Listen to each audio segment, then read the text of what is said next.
everybody to Textiles and Tea with the Handweavers Guild of America.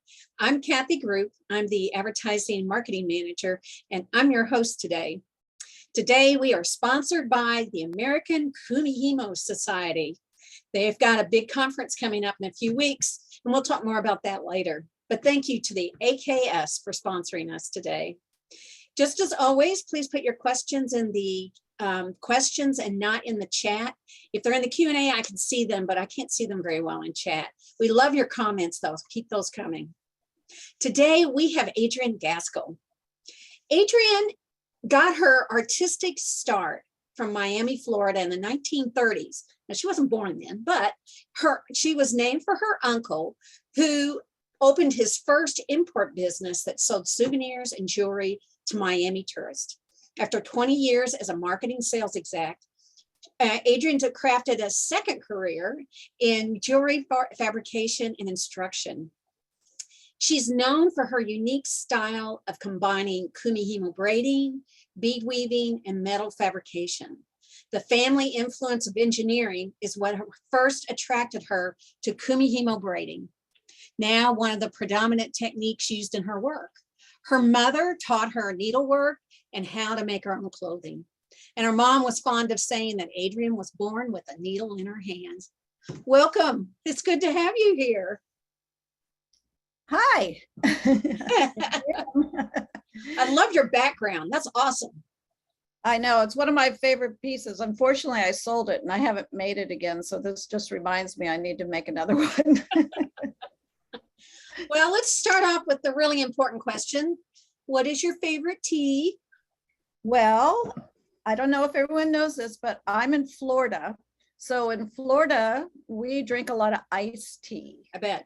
Yep. And so I love iced tea. And my favorite is a pear ginger iced tea, which is called Tea Forte over ice. And that to me is better than a cocktail. It's delicious. That sounds interesting. Very interesting. So how did you get started? We talked some about the influence of your family as you were young, but how did you get started in doing fiber and Kumihimo? Well, fiber has always been part of what I've done. I mean, since I was little, I can't remember not having fiber as part of my artistic thing going on.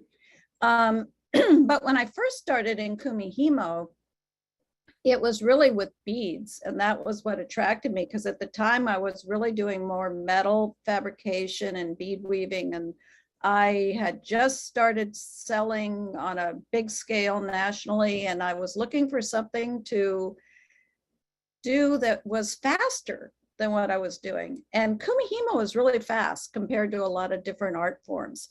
And so that was what first attracted me, is how quickly I could do it. I'm like, oh, finally, I can build some inventory without hiring 10 people, you know? And then once I got into the beaded Kumihimo, I realized, oh my gosh, there's so much more here. You know, the fiber, oh, it's also seductive. I mean, you just play with beads, it's seductive. Gemstones are seductive. Silk, metallics, all of it. It's just, you know, it's all gorgeous. There's not one now that I could say I like more than the other. I love all of it. You know, it's like the piece I'm wearing is mainly fiber, but there's crystals and beads in it as well, you know? So to me, the combination is really exciting. Kumihimo is interesting because unlike most art forms, it has a different kind of history.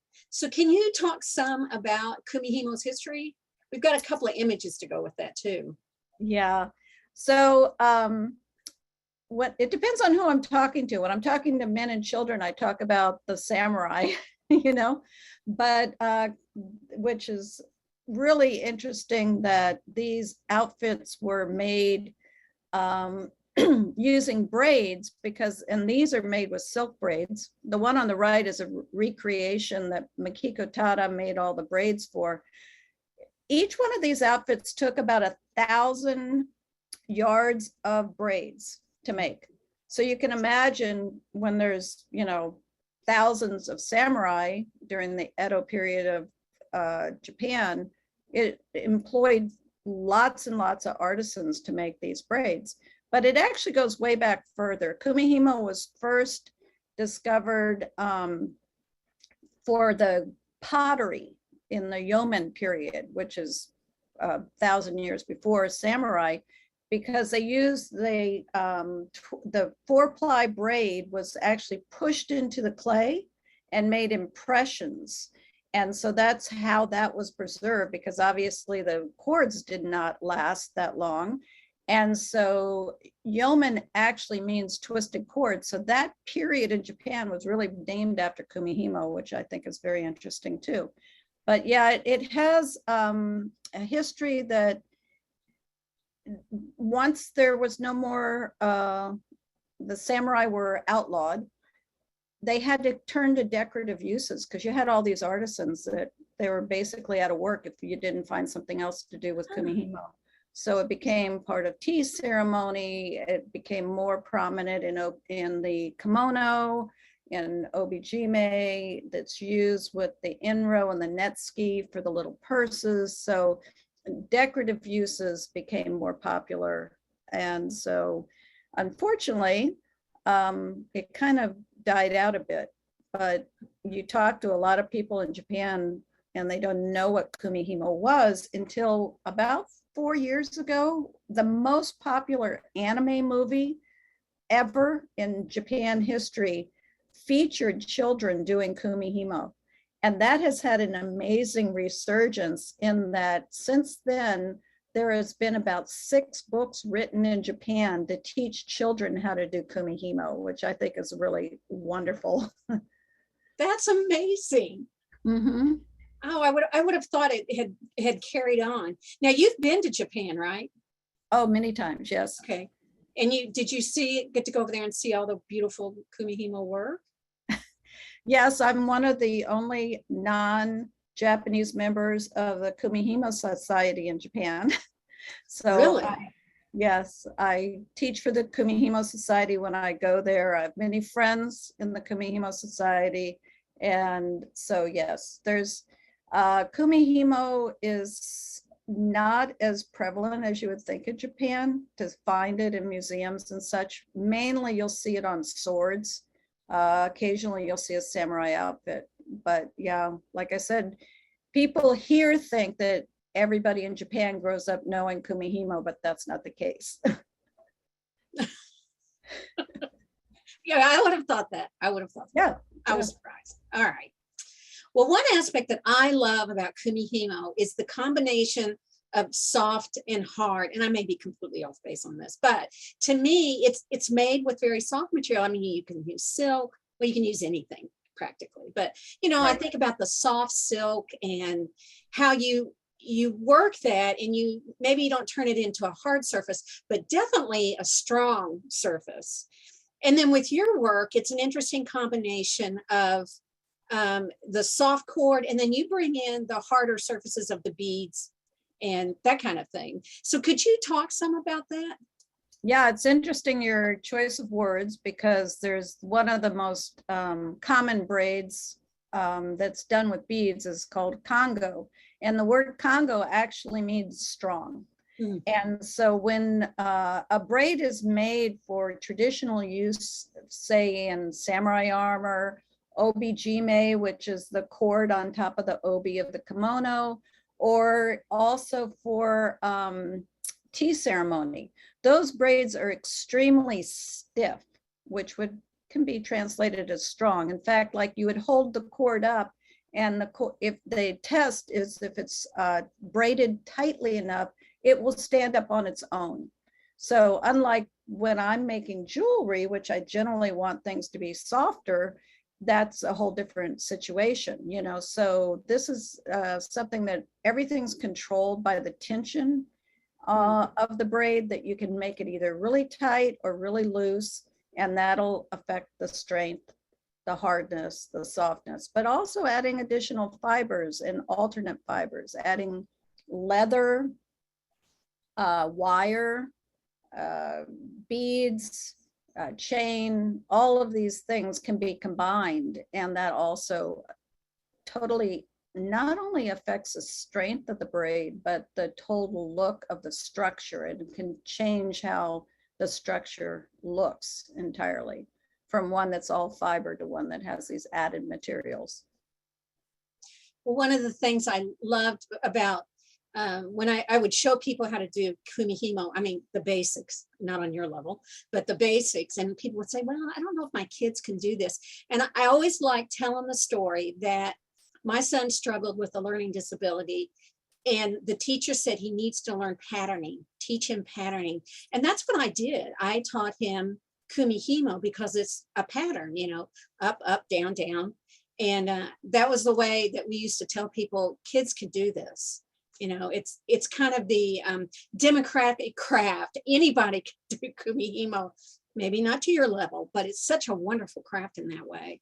I love to go and teach in schools for that reason. And one of my favorite memories is going into an art teacher's room that we just had one class after another all day long. You know, I had something like, I can't even remember how many hundreds of kids we had, but one, we just had cardboard foam things I had made for them to use. And one little boy, the teacher told me after class, he struggled and struggled, but he got it, you know, and some of the others had made maybe 2 bracelets, but he was still struggling. And she said to me that he made that piece and it was the first time he had ever been successful with any of the art projects. And that was his thing. He had a learning disability. And she said she was so happy to see there was something he could be successful with.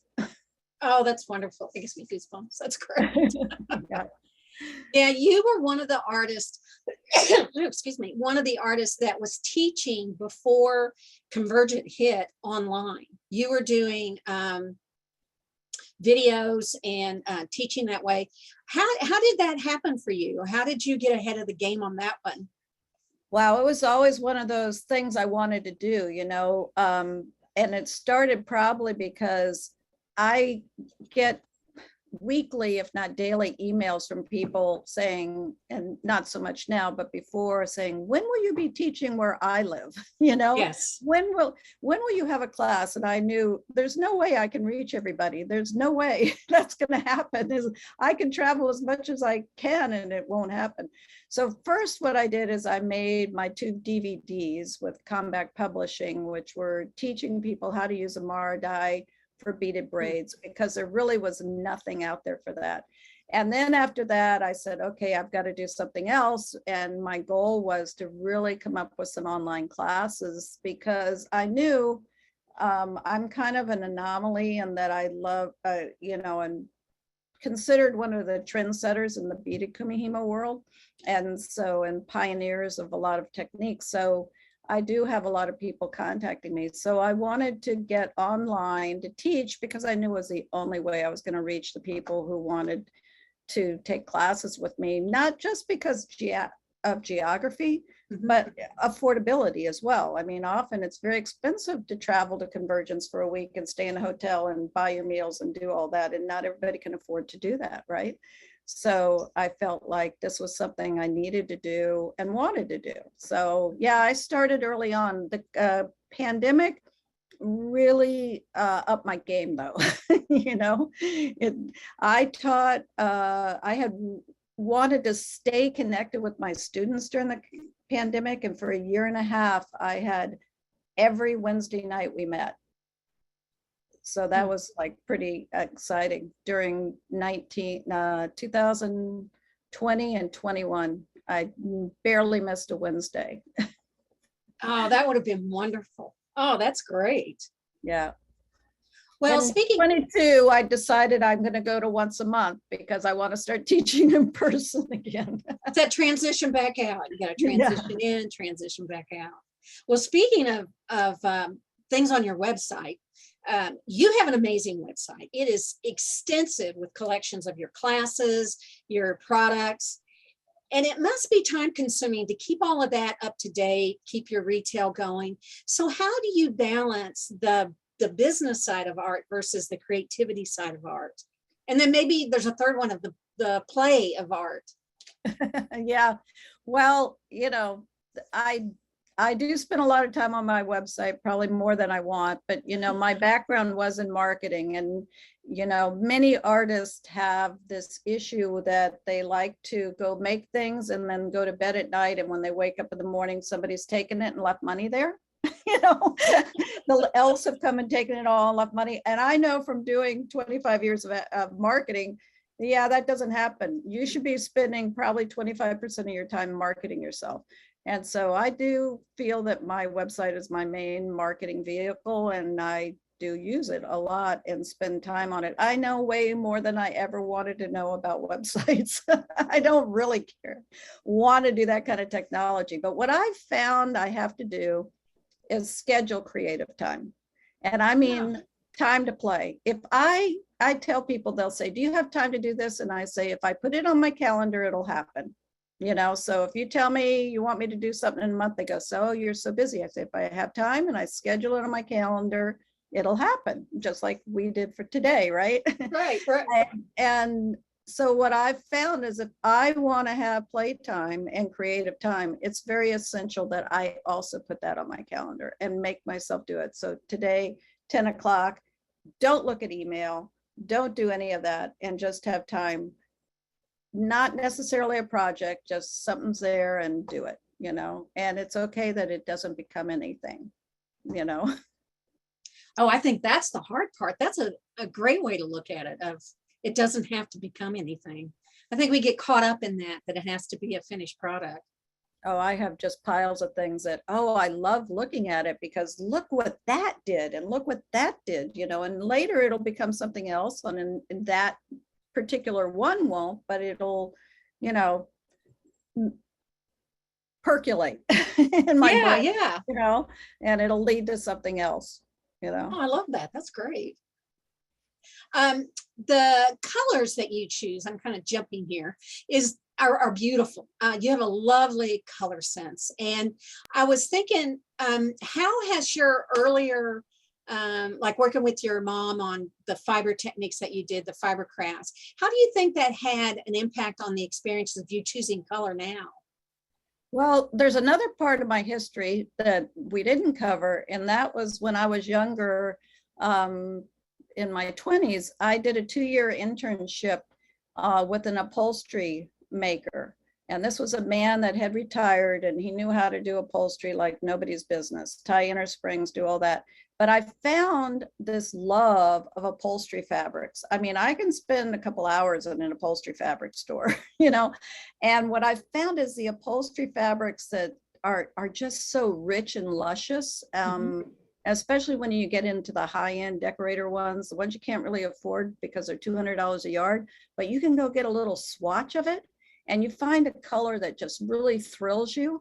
And you get a little swatch of it and you start examining it and you'll say, oh, I love the purple in this. And then you start looking, and guess what? There's white and there's yellow and there's green and there's blue that are in different percentages that really made that purple stand out, And so this is one of the things I tell students that have a problem with learning the color wheel or something. I say, just go find a piece of fabric that you love, get a little swatch, it's free, and then you can start examining it. And I do that when there's somebody asks me to make something for them, like a pink necklace, which I have a big problem doing pink. I'll go find a pink fabric I like, and oh my gosh, look, there's a beautiful little lime green in there, there's some yellow, there's some white, there's these other colors, and I put it all together and I'll end up loving the piece because all those other colors influence the pink to a degree that it's not just a pink necklace anymore. Oh, what a fun class that would be. You all go, it's like class trip. You all go to the fabric store and everybody picks out some fabric and then you take it back and learn from it. What a great idea. I never thought about doing that. I had a class I taught one time on creativity, and I had everybody bring in a sample or a pillow or something like that. And then we talked about that. Yeah, it was really fun. Oh, I love that. I love that. Well, this next piece is just gorgeous, of course. And what I loved about it, and the reason why I chose it, is that it looks like a skein of yarn, and that it has been dyed, and the colors just blend so nicely. The textures seem to go well together. So this probably is a dumb question, but what is the biggest difference between choosing color in fiber and then choosing colors in your beads?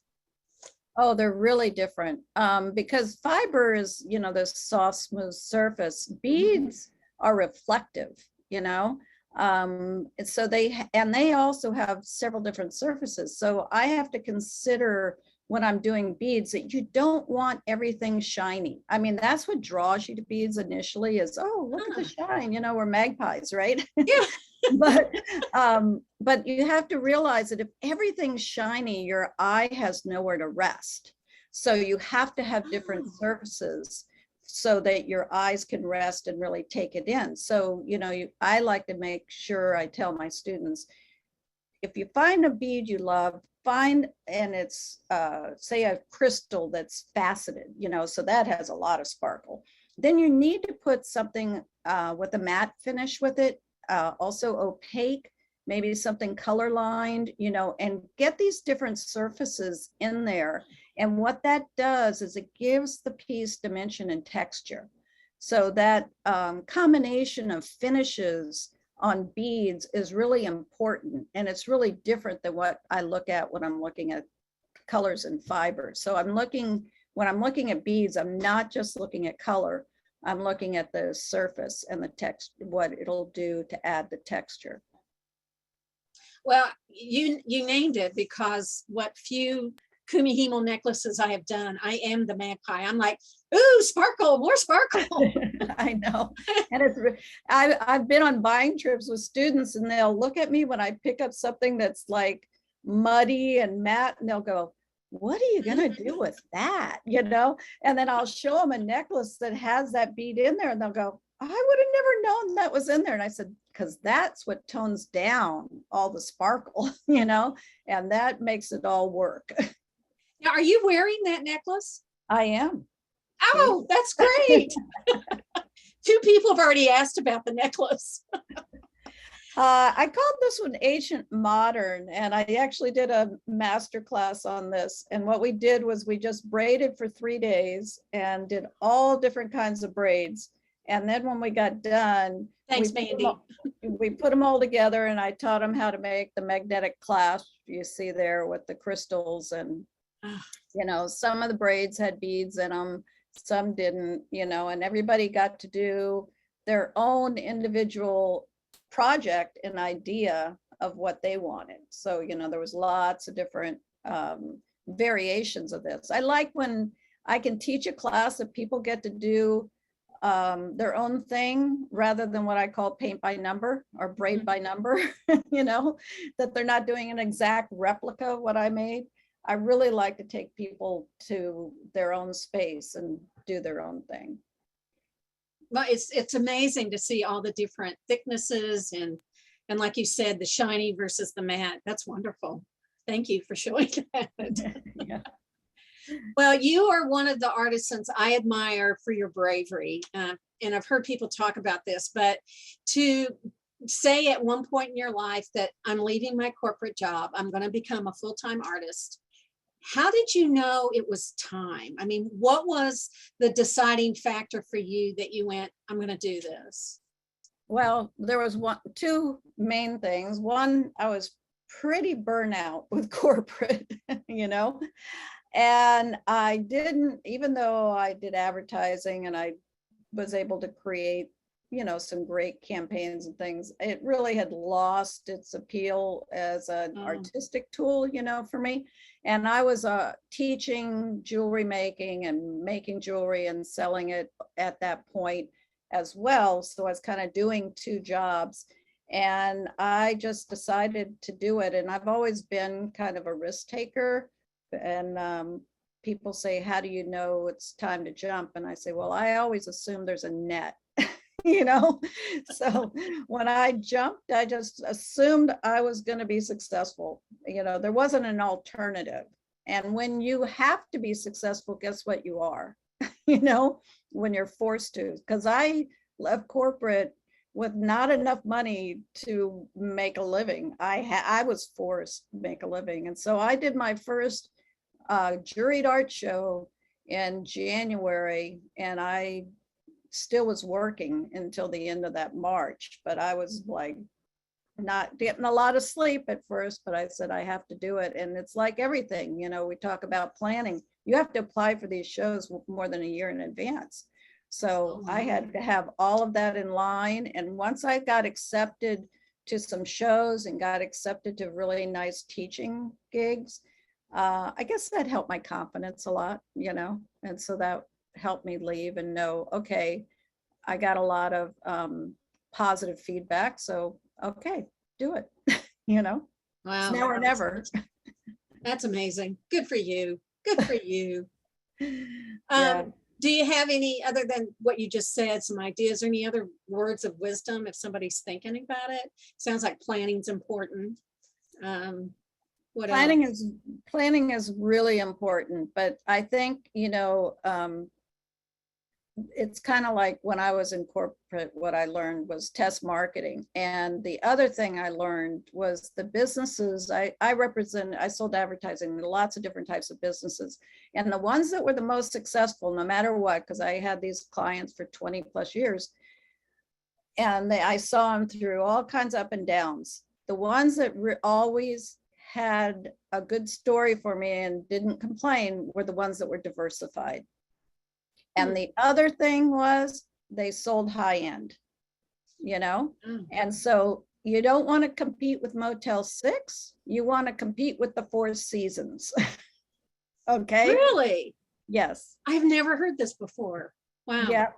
Yep. So I went in saying, and people would say to me, you charge so much for your jewelry. And I said, that's what it's worth. Everybody can sell $100 necklace. I want to sell a $3,000 necklace, you know? And I don't want to make things that are cheap because that means I have to make a million of them and I don't have the time to play. I don't have the time to be creative. You know, I don't have the time to do something different. So I want to sell high end and I want to diversify. How did I diversify? I diversified by teaching, by doing online sales, and by doing my art shows and my galleries. So if something wasn't working well, I could rely on the other one. So those are my business according to Adrienne. I think that's the next class we got to get you to teach. That's a good class. Well, let me ask you about designing. How do you design? And because I don't do much of this, I have no idea which direction you come from, but is it something that you draw out first? Do you have a computer setup that you figure it out? How would you design something? I do not draw first. I'm not great at drawing anymore. I used to draw, but not so much anymore. I have to say, for me, generally, it's the materials that inspire me. Oh, okay. So for instance, the necklace, the feather necklace, when I saw those feathers, I was in New York in the garment district and I was going just shopping for different odd things. And I came across these feathers that are being used in clothing. So I looked at them and I thought, okay, how can I incorporate these into a braid? These are really beautiful, you know? And so I played and played. And what's always fascinated me about Kumihimo is the engineering part of it, figuring things out. You know, once I figure out, I don't have to do it again because now I've, you know, done it. But I had to turn these feathers into beads. And so these are actually braided in, they're not glued in, they're not put in afterwards. They are incorporated into the braid while I'm braiding. And that was something that was just so much fun to figure out. So it was the feathers that inspired me to do this. The one I'm wearing, I had these wonderful colors of silk and I just decided that I was making some sample braids and I decided, oh, these braids are so pretty. I want to put them all together, you know? And so often I'll buy some really pretty gemstones, some pearls, some different things, and they'll inspire me to figure out what to do with them. So generally for me, it's the materials that go to the creative part. So it sounds like there's a little bit of play or experimenting to get to the end product? Oh, definitely. Experimenting and lots of trial and error. One of my favorite things I like to tell students is I think trial and error is really overrated. So I do it because I have to, but I want to show you how to do it so you don't have to go through that frustration of the trial and error part, because it's much more fun to just know how to do it and then make things and expand on it than it is to spend, a month figuring it out. So I guess this is where your mom and your dad, or your dad, were engineers. my dad was an engineer. My uncle, all four of my brothers, my nephews, everybody in the family. It's like somebody I heard say once, if you shake our family tree, engineers fall out. Were you like that as a kid growing up, that you were fixing things or trying to figure out how things worked? I say I love that, but I also grew up that I never had crayons or coloring books. I had graph paper, protractors, and colored pencils. I still love those things. Yeah. That was so much more fun to me. Little graph paper and making shapes and doing things like that and getting my protractor. And yeah, I have my dad's old slide rule and all of that stuff. Oh, that's great. Well, do you remember the first time you made a Kumihimo bracelet or a necklace or anything? What was that like for you? Well, honestly, my first experience with Kumihimo, the best part about it was the person who taught me on a Mara die. So I didn't learn on a foam disc. My first braids were done on a Mara die. So it was kind of like, that's why I'm a bit of a Mara die snob. But I felt that was great, but the person who was teaching the class really was not a Kumihimo enthusiast. They had learned how to do one braid and they were teaching it, and I find that happens a lot with everything, right? You make one thing and you think you know how to do it. So there was lots of missing information in the class, for lack of a better way of explaining it. So, which got me going, because I thought, okay, there's got to be a better way to do this, and I spent like the next month and 2 months, 3 months really experimenting on my own and coming up with a lot of the processes that I now teach. Because at that point, when I was learning it, it was really not out there. There wasn't books on it. There wasn't the instruction on it. There weren't the YouTube videos that you see now, and there's still not much about beaded braids on the Mara die. It's mainly the foam disc, right? So anyway, I had to figure out a lot and create processes. And then I was fortunate that early on, I was able to take a class at Convergence in Tampa with Mikiko Tada. And really? Yeah. And that kind of changed my whole life, because at that point I was still just really focusing on beaded braids and making jewelry, but learning from Mikiko, she's so innovative. And she is, people think, oh, she's Japanese, she's traditional. Not at all. She encourages it. I'll say, well, Mikiko, what's the traditional way to do this? And she'll go, I think you should make new traditions, She's very much into, encouraging people. And if you see her work, you'll see she makes new braids all the time. So she really helped me get out of that weird mindset that, oh, okay, beads are second rate and, I should be doing something else. So yeah, it's been a process, and I hope I never quit learning. I know Mikiko's still learning, I'm still learning, and it's great that this is an art form that can still be explored and new things can happen, Well, and it's come full circle. I mean, Yeah. you went to Convergence to expand, and now you're going to be teaching at Convergence. So it's like you're full circle now. And all the people who, like me, know how to do foam disc and that's it, they're going to learn on the Mori dye. And then you're going to be teaching, and I wanted to ask you about this. You're going to teach Oematsu, right? Yes. Okay, can you talk a little bit about that, what that class is going to be? Yeah, so the Oematsu braid is such a fascinating braid. It's basically, it's a 16 strand braid. So it's basically two 8-strand braids that are, we call them compound braids. So you're simultaneously working two braids at once.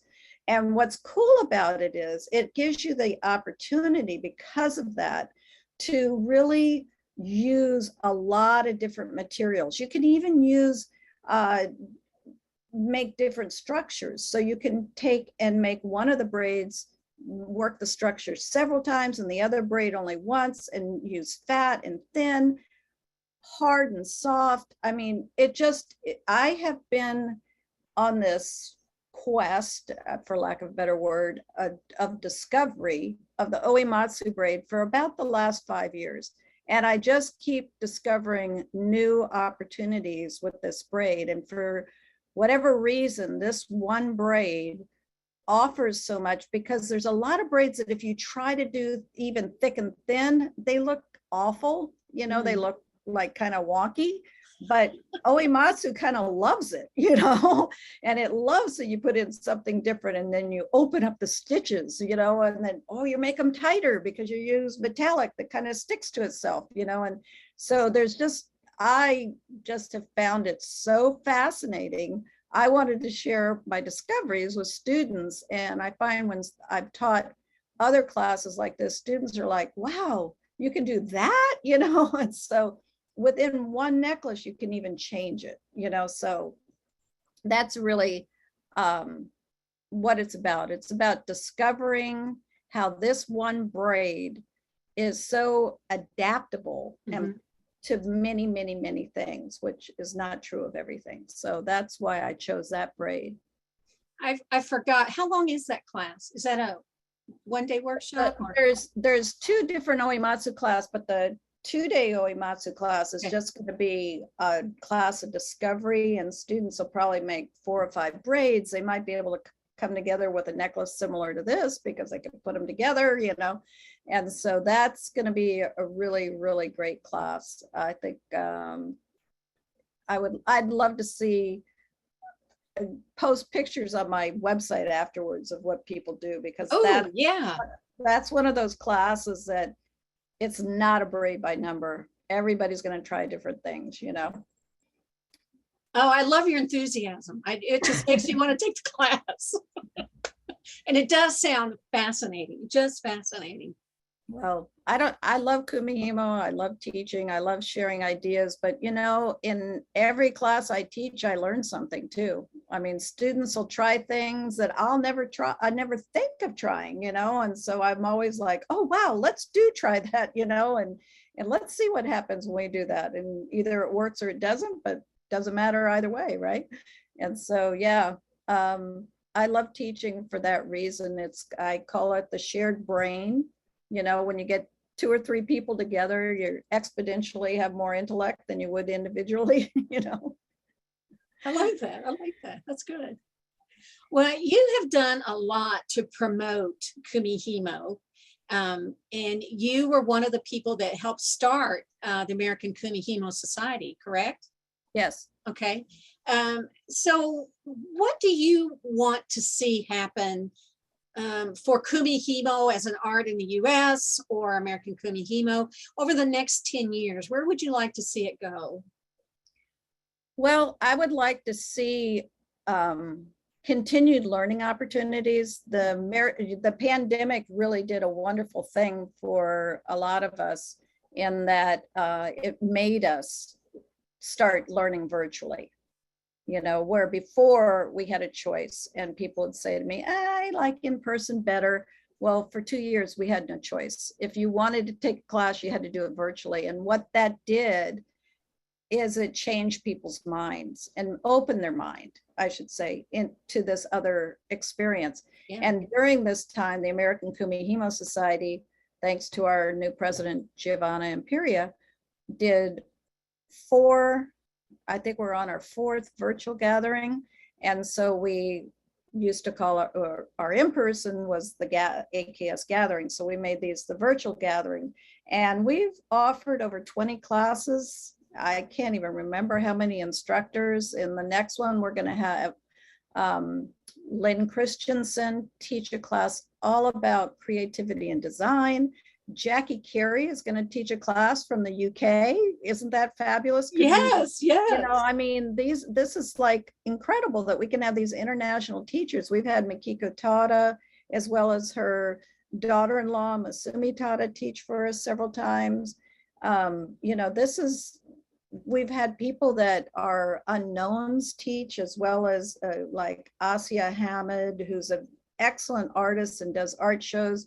She started teaching because she could do it virtually and not have to worry about travel, you know. And of course, Giovanna Imperia has taught, I've taught, Terry Flynn has taught, who was Roderick Owen's co-author on his last two books, I guess. And so, you know, these people wouldn't normally be able to come and teach at one of our in-person events. A lot of these people would not be able to do that. Shirley Berlin is in Canada. You know, I mean, it's great. Isn't that exciting? It is. You know, so, and they're cheap. You know, I mean, these classes for the most part run under $50 each. I think 3 of them this time are at $45. I mean, where could you ever imagine you'd take a class with Jackie Carey for $45, you know? And so it's going to be an amazing event. Len Christensen's class on creativity, we're doing a brand new format that's interactive. She's only taking 12 students online, and it's going to be over 3 days. People will actually get one-on-one attention from her. Students will collaborate. It's going to be fabulous, you know. We also have 2 other great classes that beaded braids, one a combination of fiber and beads with Carolyn Oliver. So yeah, it's something that everybody should be taking advantage of. And I just keep seeing that this is where we're going to go. I don't see that, okay, the pandemic's over, we're going to go to in person. I think we're going to be, you know, a combination of the two. And there's going to be even more stuff that comes out. You're always already hearing people talking about hybrids, right? That they're doing in-person events that are also virtual, you know. So I think we have an exciting future for the learning community ahead of us. And I can only see that getting better in the future. Well, people are asking about how to find out about your program, and we're going to show you it's in chat, but we'll also show that later on a slide. And the other cool thing that you all did that I love is you have previews, right? You can watch little videos of the class ahead of time to decide if that's the one you want, right? Yeah, we found that people really have difficulty understanding what something's about just by reading. You know, people are adverse to reading, I have to tell you. And I know this from writing 4 pages of instructions and watching my students turn them over in class and start taking notes. You know, people are adverse to reading.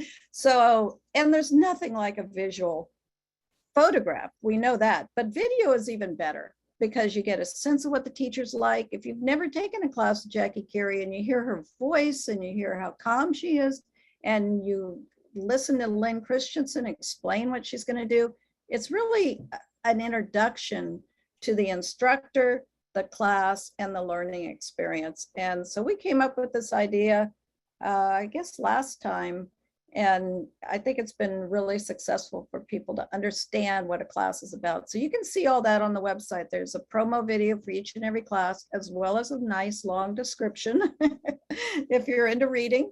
There you go. Well, why don't we move on to the questions? We got lots of questions. And let's see what people are asking. Excuse me. Bernadette wants to know which anime featured the Kumihimo. Do you remember the name of it? Yes, it was called Your Name. Your Name. Your Name. And it has been translated into English, and you can see it now. And it took about 1.5 years, but you can see it in America now. Oh, that's great. That's great. Let's see. Michelle Gons wants to know about Yes, love to learn about the movie. Can we join a mailing list for online workshops and classes? Yes, on both the American Kumihimo website, there should be a way to sign up for the newsletter. If not, you can always email me and I'll get you in there. And then on my site, I also have a newsletter that I send out. So either way, you can do both or either. Okay. And Jessica McDonald wants to know, she said she may have missed this already, but what material other than beads are your pieces made with? Oh my gosh. Are you ready?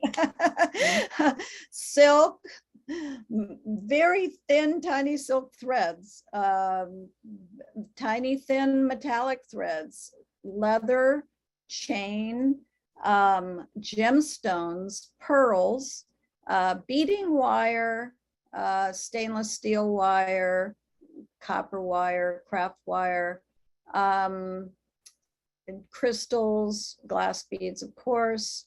I think that's lots of different kinds of fiber, not just silk and metallic, although those are my favorite. Oh, this is a good question. Carol Devoninsky wants to know, have you ever collaborated with a fashion designer? No, I haven't. Wouldn't that be fun? All right, Oh, you fashion designers watching, here you go. oh yeah.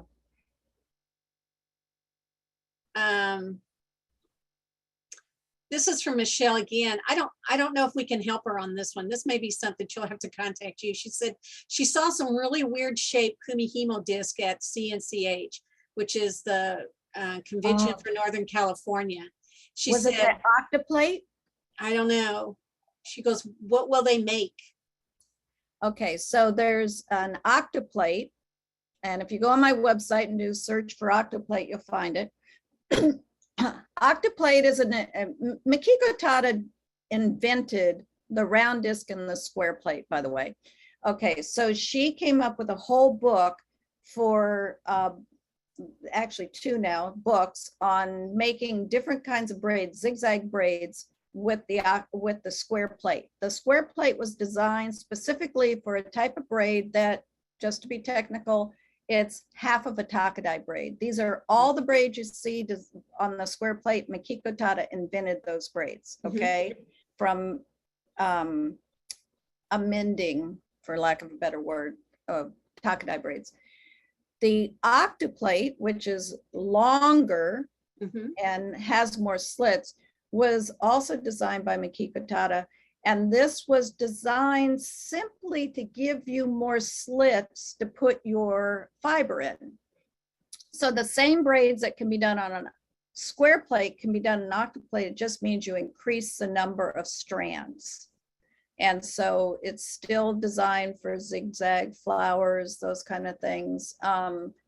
The same braids, it just means you can use more strands in it. And the reason why it's cut off on the sides is she's trying to keep the distance from the point of braiding the same. So in other words, had it just been a long rectangle, when you got over to the side, your threads would have been much further away from the point of braiding.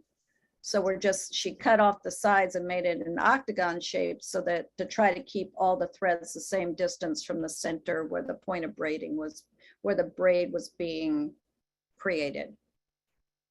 Okay. I think I did see that on your website. I know I saw it somewhere. Mm-hmm. All right.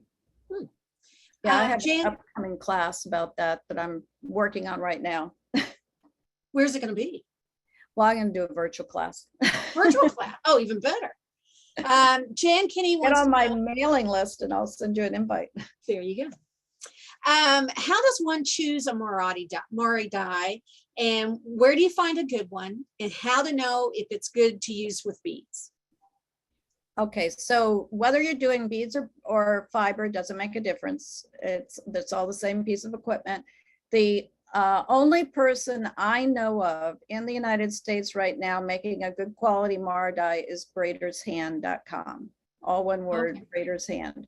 And Braider's Hand has been a vendor, I believe, at Convergence before.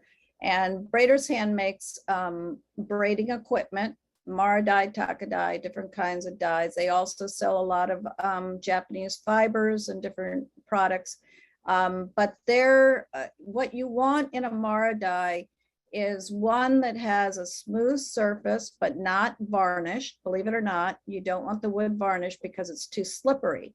And you want a well in it. So in other words, it starts here and it goes down to the center. So you'll see some Mara die have a flat top.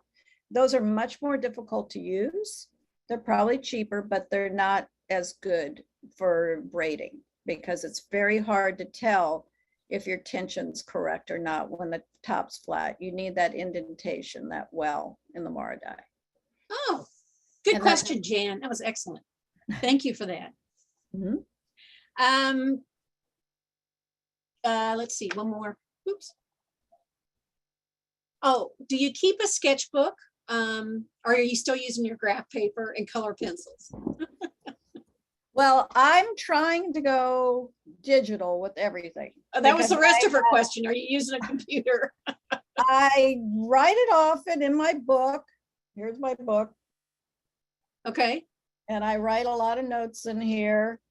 But what I try to do when I finish doing my writing, when I'm actually working, is type it up and put it in a digital file, because you know what? I have so much trouble finding them if I don't do that. You know, it's just so much easier to search on my computer for something if it's digital. So yeah, my goal is everything's going to end up being digital eventually.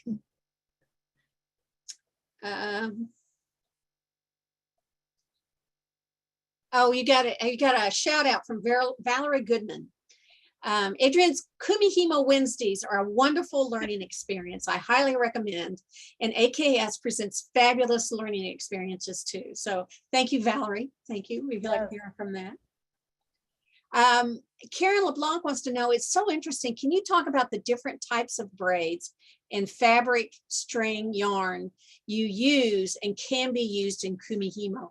I think you've talked some about that already.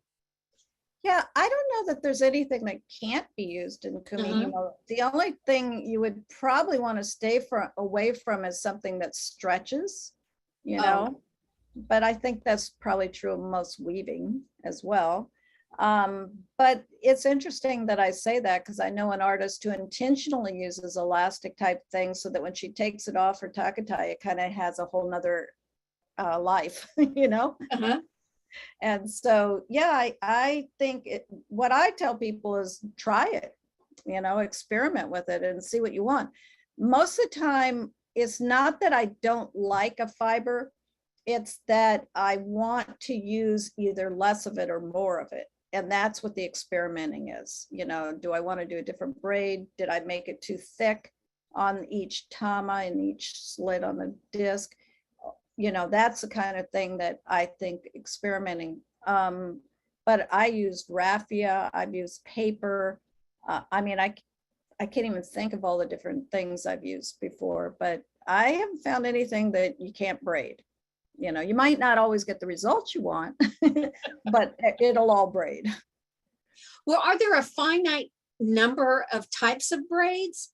Or is it one of those things you can keep changing it and it becomes something else? And there's not a finite number of braids. However, what's really interesting is there's a finite number of braid moves.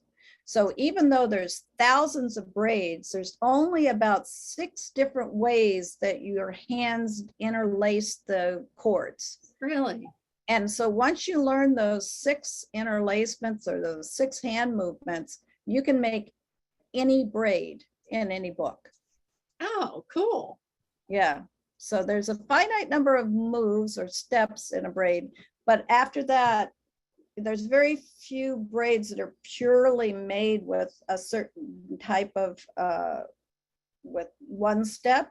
So then they become what we call compound braids, where several moves from this braid and several moves from that braid are combined, you know, and so things happen. So yeah, they're going to keep being created. Makiko keeps creating them. There's braids in her books. There's braids in her mother's book that her mother designed back in, I guess, what was that, the 60s, 70s, you know, when she was writing books. So I think they're just going to keep going. Now, are some of those books available on your website? I have all, well, 3 of Makiko Tada's books, the 3 that I use the most that are her Okay. Maradai books. She also has books on Takadai and other braiding equipment, but her 3, well, her 1 Maradai book and her 2 disc and plate books are all available on my website. Yes. Okay.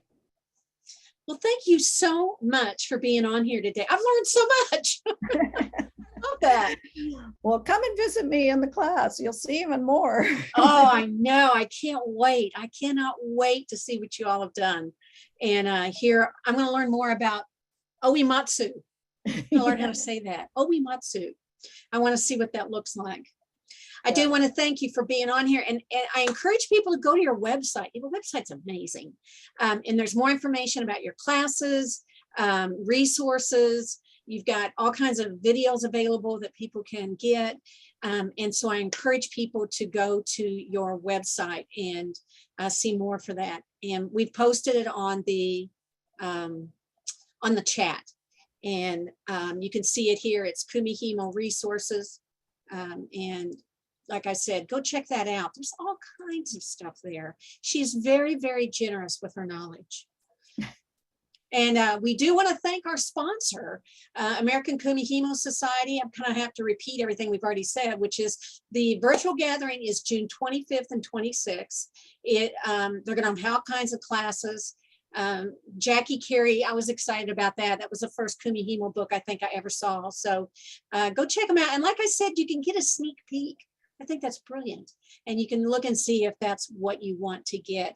And it is, registration ends June 17th. So I only got a few more days, so go check that out. Also, I want to say thank you to American Kumihimo Society. They are sponsoring the Strut Your Stuff fashion show at Convergence this year. So thank you, American Kumihimo Society, for supporting the fibers. If you would like to support the fibers more and sponsor Textiles and Tea, you can do that by going to our website, weavespindye.org. So if your business, your guild, or you personally would like to sponsor an episode, we would love to have that. Thank you. If you like programming like this and some of the other programming that we've been doing, Careers in Textiles, Spinning and Weaving Week, please support HTA and these programs by either donating or joining or both at weavespindye.org. If you've missed some of the episodes or you want to watch this one again or share it with a friend, you can watch these on Facebook Live. You can go in, you don't have to have a Facebook account. It looks like they're trying to get you to take one, but you don't have to. Also, we are uploading these on YouTube.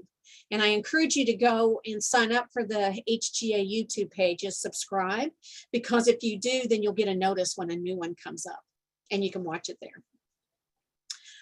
We've got a lot of things coming up with Convergence.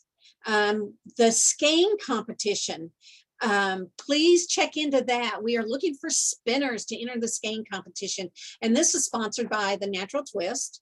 Thank you, Natural Twist. And there's going to be judging in the overall appearance and singles, plying, dyeing, blending, and appropriate presentation.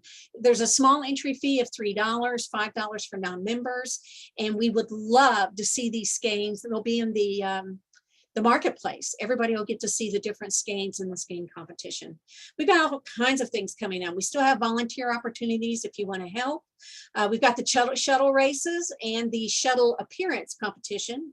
If you're not into racing, but you want to decorate a shuttle, please join us. We would love to have you part of that. Looking for sheep to shawl competition. We need some teams.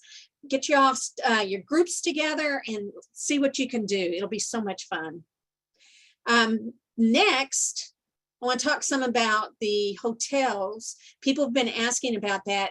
Today is the last day you can register and get the Convergence discount. You may have gotten an email already.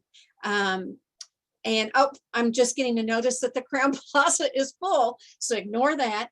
There's still rooms available at the Hyatt. So if you want to get that discount, please book at the Hyatt today, because if you don't, you won't get the discount. We want to make sure you get that.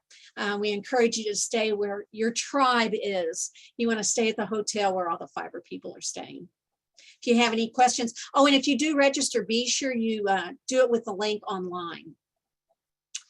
And next week we have Anita Mayer. Sorry, Anita. And she is one of the grand dames of weaving. I'm so excited to have her here. Thank you all so much for joining us today. Thank you again to Adrienne. It was wonderful to have you here. I love Kumihimo. I bet you all do too after you've seen this. And we will see you next week. Have a great week and happy tea.